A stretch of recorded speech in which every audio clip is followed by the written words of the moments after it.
Let's talk about Anthony Richardson and the Indianapolis Colts. When I look at the Indianapolis Colts right now, they're 7-9. They're going to miss the NFL playoffs for yet another season. And that's all fine and good for most teams in the NFL. You have a down year, you bounce back the next year. But when you look at the Indianapolis Colts, every single year is a down year. They never win any meaningful games. And this is an organization that has just been treading water over the last decade. Look at this, for example. This is the only team in this division that has not won the division title in the last 10 years. 0 division titles in the last 10 years. The Jacksonville Jaguars have won this division. The Tennessee Titans have won this division. And the Houston Texans have won this division. And this is not one of the best divisions in the NFL. You can make the case that this is one of the weaker divisions in the NFL on a year in and year out basis. And they've tried different head coaches. This organization has not been the same since Andrew Luck retired. And I don't blame Andrew Luck for retiring. They never got this man an offensive line. They let him get beat to hell on a year in and year out basis. And when the offensive line finally got out there and they had the right pieces around on the offensive line, he retires. And the fans, they boo him because they wanted him to stick around, which put the Colts into a very interesting and murky situation. You have had Jacoby Brissett, Carson Wentz, Phillip Rivers, Sam Elder all come in and start games for you. And none of those guys are going to be the long-term answer. And the same with Gardner Minshew. But you look at this situation here with Anthony Richardson. It was a lot of hype coming out of college with this kid. Many people were comparing him to Cam Newton and Josh Allen. This is what the national media does. When they say it's a bad quarterback class, all of a sudden you hear about a guy that you haven't heard of all college season long, and they push him out there. That's what they did with Anthony Richardson. Anthony Richardson in his last year with Florida, remember, they compared him to Cam Newton, a man that's a Heisman Trophy winner. One of the best Auburn quarterbacks of all time, had a crazy season in college. Anthony Richardson in 2022 in Florida, he had 17 passing touchdowns to 9 interceptions. Does that sound dominant? When Kyler Murray was selected in the first round, this man went out there, won a Heisman Trophy, had a great season, had great years in college. Hell, even Johnny Manziel had better numbers than Anthony Richardson. But it's the potential because he's so big, he's fast, he's able to throw the football on the dime. And when I hear people say that he's fast, I just laugh. Anthony Richardson is a physical runner. He doesn't have the same speed as Josh Allen or Lamar Jackson. He's not slow. He has good mobility, but he's not going to outrun most linebackers. Linebackers that have speed, they could catch up to Anthony Richardson. I've seen it happen. It happened against the Green Bay Packers. It happened against the Chicago Bears. Tremaine Edmonds tracked him down, and the same with TJ Edwards. So to say that this man has blazing speed, you're not watching his film, and you're not watching Indianapolis Colts football. Not a bad runner. He can go out there, he can make some guys miss here and there, but he's a physical runner. And it brings over to the injuries. When I look at Anthony Richardson, he has been able to stay healthy. Last season was cut short due to a shoulder injury, and he suffered a concussion also last season. This year, he hurt his hip against the Steelers. He had to check out of the game for Joe Flacco. He tapped out of the game because he was too tired. This is not the first time he's tapped out of games. He did this in college. They'll take him out for a couple plays and they put him back in. So your conditioning isn't there because you're just running around. And Anthony Richardson is running around for no reason. This is an offensive line that is very good when they're fully healthy from tackle to tackle. He's rushing himself into sacks. And look at what happened in that Houston Texans game. The offensive line did not have their best outing. He got sacked 5 times in that matchup. When you look at Anthony Richardson, he has no pocket presence. He has the worst accuracy in the NFL for a starter. That's why his completion percentage is so low. The Indianapolis Colts only have 21 drops as a team. That's ranked 16th in the NFL. Now, other teams have 21 drops, but they can overcome that. When you have a guy like Anthony Richardson, his accuracy is so terrible, he misses wide open touchdowns like this right here to where the guy's wide open in the red zone. You can't have these type of plays as a starting quarterback in the NFL. And he isn't showing promise. Against the New England Patriots, he had 2 interceptions. Yes, he helped them get the win, and they went for 2. That's a great moment. And against the New York Jets, but those are 2 of the worst teams in the NFL. When I look at Anthony Richardson, you can't stay healthy on the field. You're missing games. He missed a game against the New York Giants, a very pivotal game. They needed him in that matchup. Now, Joe Flacco is a better quarterback than him right now, but they needed him, and he wasn't able to play. Pinched nerve in his back. It hurt him so bad to where he was crawling around his house because he couldn't walk and get around. And last offseason, he couldn't go out there and throw and have the full reps because he was still recovering from that shoulder surgery that he suffered a year before. When I'm looking at Anthony Richardson, he can't protect himself.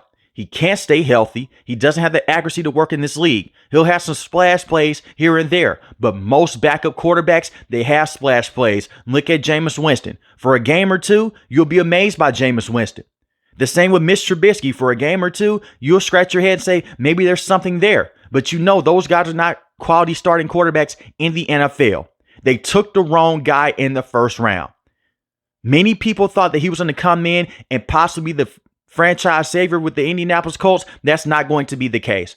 I'm waving a white flag on Anthony Richardson. The turnovers are terrible. The accuracy is horrible, and he can't stay healthy. Maybe he can go out there and have a career like Josh Allen, but the difference was this. Josh Allen with the Buffalo Bills, he was able to go out there and work on his craft. Yes, he dealt with injuries, but not like this. Josh Allen dealt with concussions. That was it. This man is dealing with serious injuries because he's getting lit up. And even when he's sliding, getting himself out of bounds, he'll come back the next play and he's trying to truck a linebacker or he's trying to truck a cornerback. You're not going to last in this league. And he does have the pocket presence. At least Josh Allen was able to develop the pocket presence in year 2 and year 3 in the NFL, coming out of Wyoming. And not every quarterback that has a huge arm and is able to run and have sidearm throws like Josh Allen in college is going to be the next Josh Allen. That's why they are generational talents.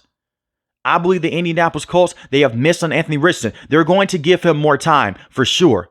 But when I look at the culture that they have right now, this is terrible. No one is being held accountable. Shane Steichen came out a couple of days ago and said, you know what? Everyone's not going to be on time. And he was basically okay with that. What do you mean everyone's not going to be on time? This is the NFL. In most jobs, 9 to 5, you're going to be on time. You have to be there and you have to be held accountable. When I look at this right now with the Colts, it's like it's a daycare. They're babysitting players. Anthony Richardson did tap out Shane Steichen. He did go out there. He did bench him, but only for a couple of games, and he went right back to him. Joe Flacco is the better player. And speaking of not being held accountable, this defense has been horrendous all season long. Gus Bradley should have been fired a long time ago. When they lost against the Green Bay Packers, and Anthony Richardson had 2 interceptions in that matchup, Malik Willis looked better than Anthony Richardson. And Malik Willis had a lot of struggles with the Tennessee Titans. That tells me a lot that the coaching with the Green Bay Packers is so good, and the culture is also very awesome over there to add on to that list. When I look at the Colts, Shane Steichen has done a lot of good things. But to keep Gus Bradley around, that's a terrible decision. This defense is horrendous. The New York Giants have only won 2 games heading into that last matchup against the Colts. Only 2 games. They scored 45 points, and they defeated the Indianapolis Colts 45-33. The offense held up their part of the bargain. They scored 33 points. Jonathan Taylor's been going out there. He's been balling out, especially in the last couple games of this season. When was the last time the New York Giants went out there and they scored over 40 points? And they have Drew Lock as their starting quarterback. He had 4 passing touchdowns on the day. Malik Neighbors, very good wide receiver, had 171 receiving yards, 2 receiving touchdowns. Wan'Dale Robinson had 71 receiving yards, 1 receiving touchdown. And it's the same plays. They're biting on fakes. There is no gap discipline. This is a Indianapolis Colts team. They have good defensive players. DeForest Buckner is a very good defensive tackle. He's a very good player.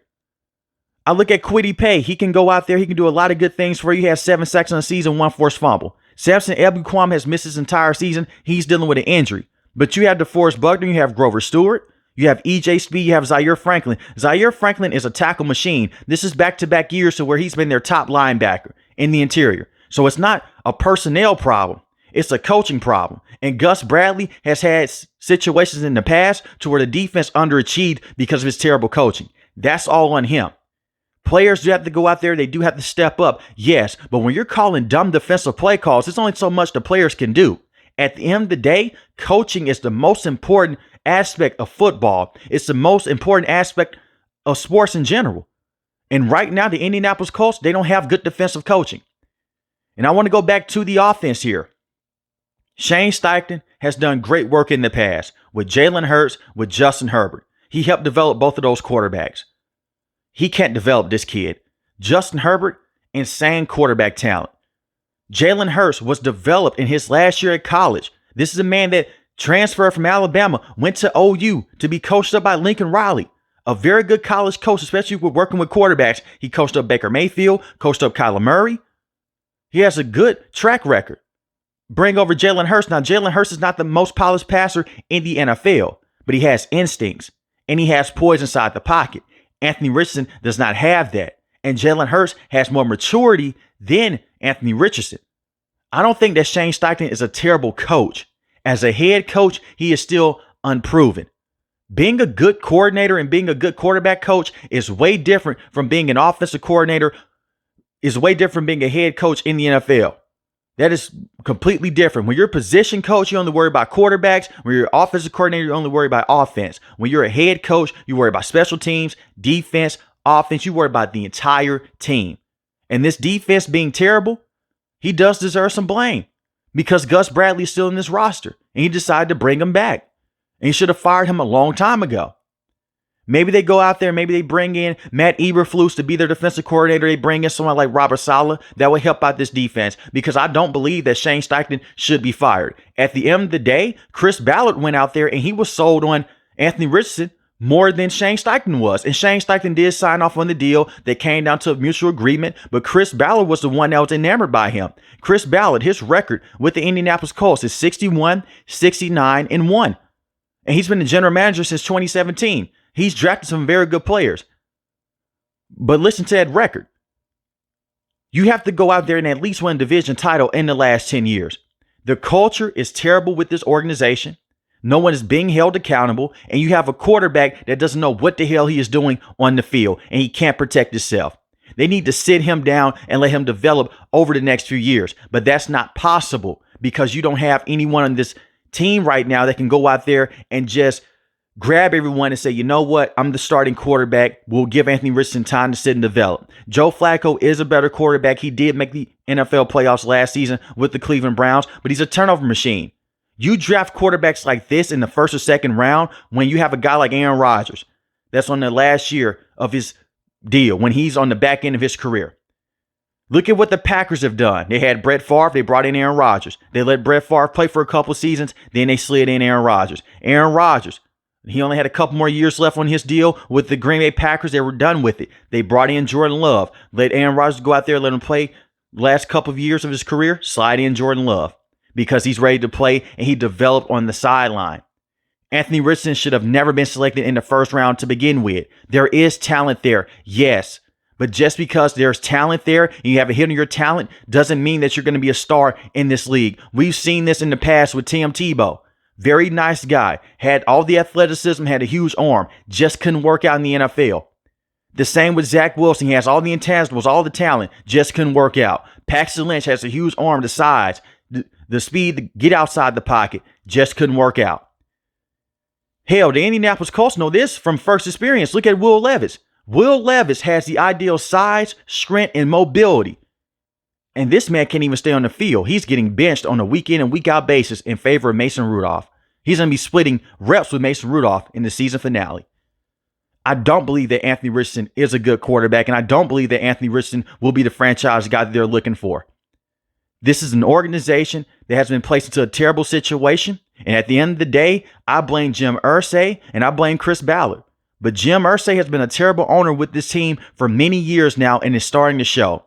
The disrespect towards the legends of the game in terms of how he did Peyton Manning many decades ago. Look how they treat Pat McAfee right now. The Indianapolis Colts are a sad franchise and they're mediocre at best.